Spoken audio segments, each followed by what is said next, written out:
Eu me lembro de andar pelas ruas de Niterói quando eu era criança, especificamente de ir a pé com os meus colegas de escola para ir para a escolinha de futebol. No caminho, a gente passava por um bairro chamado Vital Brasil. Eu achava muito estranho esse nome porque era Brasil com um Z. E Vital? Por que Vital? Me falaram que tinha um instituto lá, chamado Instituto Vital Brasil, e que lá se produziam diversos tipos de vacina. Então eu achava que o Vital do nome era porque o instituto seria vital para a saúde do Brasil com um Z. Mas aí depois eu fui descobrir que Vital Brasil era o nome de um médico brasileiro. Pô, para um médico ter um instituto e um bairro inteiro com seu nome, esse cara deve ter sido importante. Então, meus caros ouvintes, hoje vamos conhecer a história de um dos médicos mais extraordinários que esse Brasil já produziu, Vital Brasil.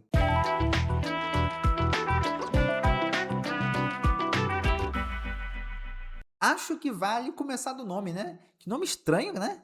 Vital Brasil Mineiro de Campanha. Bem, o nome do pai de Vital Brasil era José Manuel dos Santos Pereira Júnior.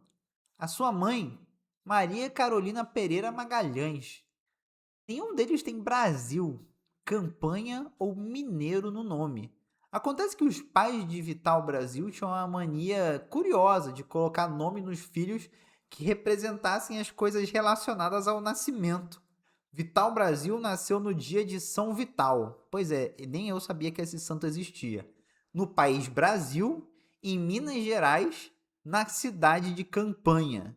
Por isso, Vital Brasil Mineiro da Campanha. Só para você ter uma ideia, ele tinha umas irmãs com os nomes piores ainda, hein? Tinha uma irmã chamada Judite Parasita de Caldas, tinha outra que era Acácia Sensitiva Indígena de Caldas e a outra que era Iracema Ema do Vale do Sapucaí. Mas, deixando a estranheza dos nomes de lado, vamos ao que interessa. Ele nasceu no dia 28 de abril de 1865. Vital Brasil, no início da sua vida, até que ia bem de condições. Vivia na fazenda do avô, onde não faltava nada. Mas, depois de um tempo, seus pais decidiram se mudar de Minas Gerais e sair da casa do avô. Aí, as dificuldades financeiras começavam a surgir. Dificuldades de arranjar emprego, somadas ao fato de que o seu pai gostava de jogos de aposta e com frequência ele perdia muito dinheiro. Há séculos as bets destruindo vidas.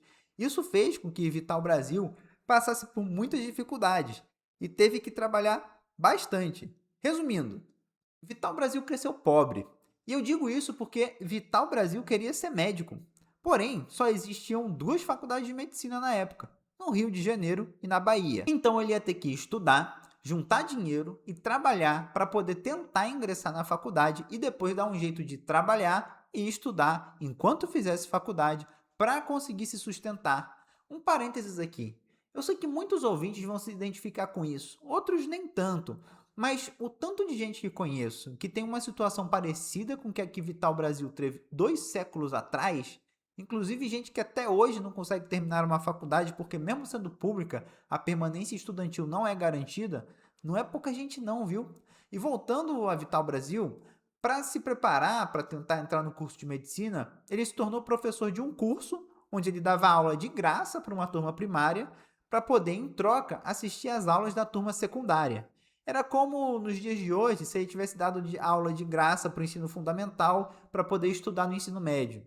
E daí ele se foi para o Rio de Janeiro, sem muito dinheiro, sem um lugar para ficar e com várias cartas de recomendação que ele deveria levar a conhecidos ou conhecidos de conhecidos da família dele. Depois de entregar várias cartas de recomendação e ser recusado por todo mundo, não conseguindo teto, apoio nem acolhimento, ele chegou à casa de um ex-deputado conselheiro do Império, na qual ele entregou uma das cartas escritas pelo seu pai, que o apresentava como um moço pobre que queria estudar. A resposta que Vital Brasil recebeu desse conselheiro foi: moço pobre não estuda, vai empregar-se no comércio. Isso de estudar medicina é para quem pode. Fecha aspas. É a luta de classes escancarada na cara. E que conselho ruim, hein, moço? Imagina se ele tivesse ouvido esse deputado aí. O Brasil teria sofrido, bem? Ainda bem que Vital Brasil ignorou esse conselho de. Mas daí ele mudou de estratégia, rasgou todas as cartas que restavam e foi procurar nos jornais a coluna de Procura-se, que era meio que o LinkedIn da época, onde as pessoas procuravam por gente que procurava emprego. Encontrou um anúncio de um colégio precisando de professor, o Colégio Froebel, cujo salário mais benefícios incluía 40 mil réis, comida e casa. Olha, tem empresa hoje em dia falando que benefício é ambiente instagramável e o pessoal dando comida, casa e dinheiro há 2 séculos, mas tudo bem. A partir daí, ele entrou em medicina na Faculdade do Rio de Janeiro e em 1891 ele se formou médico. Voltou para São Paulo, onde ele trabalhou por um tempo, mas depois ele se dirigiu para Botucatu. E daí o rumo que levaria à sua maior descoberta estava sendo traçado. Vital Brasil se interessava muito pela vida e pelas moléstias do homem do campo. Afinal de contas, ele era um homem do campo. Sua família vinha do campesinato. E uma das pragas que mais assolava a vida dos camponeses eram os acidentes ofídicos, as picadas de cobra. Nossas cobras mais prevalentes no Brasil são a Bótrops, que você deve conhecer como jararaca, e a Crotalus, que você deve conhecer como cascavel. Essas cobras são muito comuns no mato e elas são venenosas. A mortalidade na época de Vital Brasil dos acidentes com picada de cobra beiravam 30%. Imagina, a cada 4 pessoas picadas por cobra, uma morria. Em Botucatu, Vital Brasil se deparava bastante com esse tipo de acidente. Inclusive, uma das coisas que levou ele a querer estudar mais sobre o tema foi ter perdido uma paciente jovem por picada de cobra. Daí, em 1898, ele teve contato com a obra e as teorias de Albert Calmette. Em 1894, Calmette, que era um médico francês que trabalhou no Instituto Pasteur, voltava da Indochina francesa, onde hoje é o Vietnã, com um conhecimento renovado sobre cobras venenosas. Lá no Vietnã e na Ásia em geral, existem outras espécies de cobras venenosas. As víboras, as cobras reais, as cobras Krait, e Calmette conseguiu produzir o primeiro soro antiofídico a partir das cobras de lá. Só que tem um detalhe. Calmette defendia uma tese de que cobras eram cobras. Logo, um veneno antiofídico serviria para tratar todas as picadas de cobras venenosas. Acontece que Vital Brasil percebeu que no Brasil o soro do Calmette era inútil contra jararaca e cascavel. Então, a esperança de resolver esse problema das cobras estava indo por água abaixo. Percebendo que para conseguir uma solução para esse problema, ficar em Botucatu não ia ajudar muito, Vital Brasil foi para São Paulo, onde ele entrou no Instituto Bacteriológico, que era dirigido por Adolfo Lutz. Instituto esse que depois ia vir a integrar o Butantan. Adolfo Lutz deu permissão para o Vital Brasil para ele seguir com a sua pesquisa sobre o soro antiofídico e ele deu muito resultado. Vital Brasil mostrou cientificamente que o soro de Calmette realmente era inútil contra as nossas cobras. E daí, no Instituto Bacteriológico, ele começou a produzir soros fabricados com venenos de jararaca e cascavel. E daí saem os primeiros soros antibotrópico, para veneno de jararaca, e anticrotálico, para veneno de cascavel. E não só isso, ele percebe que existe uma certa atividade do soro contra a jararaca, também contra a cascavel, e vice-versa. E daí ele produz o primeiro soro antiofídico polivalente, aquele que você vai usar quando você não sabe qual que foi a cobra que te picou. O que Vital Brasil conseguiu foi provar que, diferente do que Calmette achava, soros têm especificidade. Ou seja, um soro de uma cobra só serve para picada daquela espécie. A mesma coisa acontece com aranhas. Um soro contra o veneno de uma aranha marrom serve para picada de aranha marrom e não para picada de aranha armadeira. E essa descoberta ela foi tão impactante que ela fundamenta a produção de soro até hoje. É uma descoberta que não foi e eu acho que não vai ser superada. E é brasileira. Vital e do Brasil. Parabéns aí para Vital Brasil.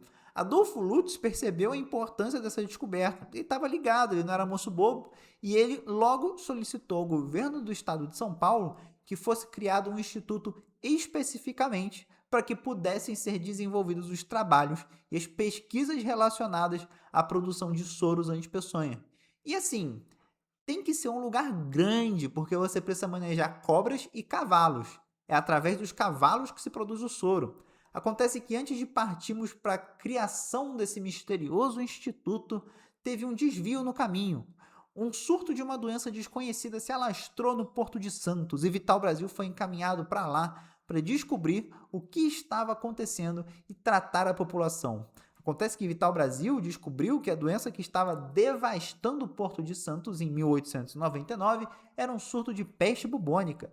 A população, os políticos e a mídia não curtiram muito isso. O quê? Peste negra no Porto de Santos? Não pode ser, não. A galera vai entrar em pânico, o comércio vai fechar, deve ser outra coisa. Envolvido no meio de tudo isso, Vital Brasil acabou contraindo peste bubônica. E enquanto estava acamado em Santos, o governo mandou um outro médico para lá para confirmar as descobertas de Vital Brasil. Quem era esse médico? Oswaldo Cruz. Oswaldo Cruz analisa os dados de Vital Brasil, vê as lâminas patológicas preparadas por ele e não tinha erro não, era peste bubônica mesmo. A partir da divulgação dessa informação, foi que se possibilitou o melhor tratamento e a tomada de medidas mais eficazes do que ficar negando uma doença que estava lá matando as pessoas, né? Nossa, muita coisa nessa história remete aos dias atuais, né? Mas enfim, depois de resolvido o problema em Santos e sobrevivido à peste, Vital Brasil volta para São Paulo e Adolfo Lutz não tinha esquecido do instituto que ele tinha pedido ao governo não. Então, na longínqua fazenda do Butantã, Vital Brasil teve a oportunidade de fundar e dirigir o Instituto Butantan, que inicialmente se chamava Instituto Serum Terápico, pois era onde se desenvolvia os soros.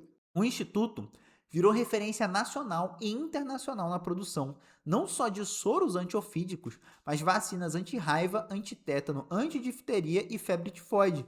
E por muito tempo no século XX, foi o maior e mais importante centro de pesquisa e produções de soros antipeçonhas do mundo. Sério, o Brasil, quando tem investimento público de verdade em ciência, dá muito orgulho. É uma tristeza ver todos os nossos institutos sendo sucateados e vendidos e privatizados aí sem a menor punição para quem está destruindo a nossa pátria e os nossos bens da pátria. Com a produção em massa dos soros, a mortalidade dos acidentes ofídicos, que antes era de 25%, caiu para menos de 2%. Vital Brasil, quando conseguiu obter a patente do soro, doou para o governo do estado de São Paulo. Ele acreditava na causa pública e não nessa maluquice de que tudo tem que ser privado. E ele acreditava que era para quem era médico, tinha que servir a população, que a medicina tinha que servir a população. E um fato curioso é que para aumentar a produção e a pesquisa, na primeira década do século XX, Vital Brasil solicitou ao diretor do Serviço Sanitário do Estado, o Dr. Emílio Ribas, a aquisição de mais 10 cavalos. Daí, Emílio Ribas precisava fazer essa solicitação ao Dr. Bento Bueno, que era secretário do Interior. Só que esse Dr. Bento não manjava da revolução científica que Vital Brasil estava promovendo no Butantã. Ele disse para Emílio Ribas para perguntar se Vital Brasil já não estava satisfeito com o que ele tinha. Com essa resposta negativa, Vital Brasil foi sagaz em convidar Bento Bueno para uma visita no Butantã. Bento ficou maravilhado com o que viu. Antes de sair de lá, perguntou para Vital Brasil o que ele precisava, e a resposta foi algo do tipo: só os 2 cavalos já tá bom. No qual Bento respondeu: você vai ter isso e muito mais. Pô, saudade de uma época em que os políticos acreditavam na ciência e investiam no Estado, né? Acontece que Vital Brasil foi além dos soros no combate aos acidentes peçonhentos. Há muita coisa preventiva que dá para fazer quando o assunto é cobra. Vital Brasil gostava de conversar com o fazendeiro, com o camponês, aprender e ensinar com eles. E daí ele desenvolveu um livro que foi inclusive reeditado em francês e fez sucesso internacional, chamado A Defesa contra o Ofidismo. É um livro que você encontra disponível em PDF na internet, de fácil leitura, para a época, né? Que era para espalhar conhecimento sobre como lidar com cobras. Então lá ele ensina o uso correto de botas e uma coisa que eu acho sensacional, que pouca gente se importa hoje, a proteção dos animais que comem cobra. Então ele prezava pela preservação de animais como a mussurana, uma cobra não venenosa que come cobras venenosas, a jaritataca ou o cangambá, que é um tipo de gambá que também come cobras venenosas, e a siriema, que faz o mesmo papel. Então, Vital Brasil, além de médico, era ecologista. E como médico emergencista que eu sou, eu sei bem que a melhor forma de tratar uma emergência é impedir que ela aconteça. É engraçado dizer isso, pensando no trabalho de Vital Brasil. Quantas vidas são salvas quando você evita um evento que antes era comum e agora esse evento passou a ser raro? Devaneios à parte, um fato que aumentou o renome internacional de Vital Brasil e do Instituto Butantan foi sua ida ao Congresso Científico Pan-Americano que aconteceu em Nova York em 1915. Não foram exatamente palestras no Congresso que repercutiram, mas um fato que ocorreu quando o Vital Brasil estava esperando o navio para voltar para o Brasil, ou seja, o Congresso já tinha acabado. Um dos zeladores do zoológico do Bronx foi picado por uma jararaca do zoológico. Ele estava no hospital, já tinha um tempo, mas os soros de lá eram ineficazes, porque eram soros do Calmette. Sabendo do Congresso e sabendo do trabalho do Vital Brasil, os médicos estadunidenses foram correndo procurar ele e pedir ajuda. Vital Brasil, por sorte, tinha o soro brasileiro com ele na mala. Foi lá e salvou a vida do cara. O fato virou manchete no New York Times nos dias 28 e 29 de janeiro e 7 de fevereiro daquele ano. Esse fato mostrou para todo mundo científico que no Brasil existe gente que faz pesquisa séria, que desenvolve medicamento e que salva vida com as próprias mãos e tecnologias. Então, temos aqui um dos médicos que, através da sua descoberta, talvez mais tenha salvo vidas no Brasil e no mundo. Mas antes de terminar esse episódio, eu quero só comentar um pouco sobre o Instituto Vital Brasil, que eu disse logo no começo. Vital Brasil saiu da direção do Butantan em 1919. Ele foi convidado por Chagas para trabalhar em Manguinhos, no que seria Fiocruz, mas aí decidiu ir para Niterói, fundar um instituto que levava seu nome, que ainda leva seu nome. Na sua visão, o Brasil precisava de mais e mais centros científicos como o Butantan e a Fiocruz. No começo, o Instituto era uma casinha, e agora vai um salve para os meus amigos e ouvintes de Niterói, que é uma casinha na esquina da Gavião Peixoto com a Marise Barros. Aí os niteroenses que sabem daquele posto Ipiranga que tem lá, de frente para a Padaria Vitória, ali era o Instituto Vital Brasil.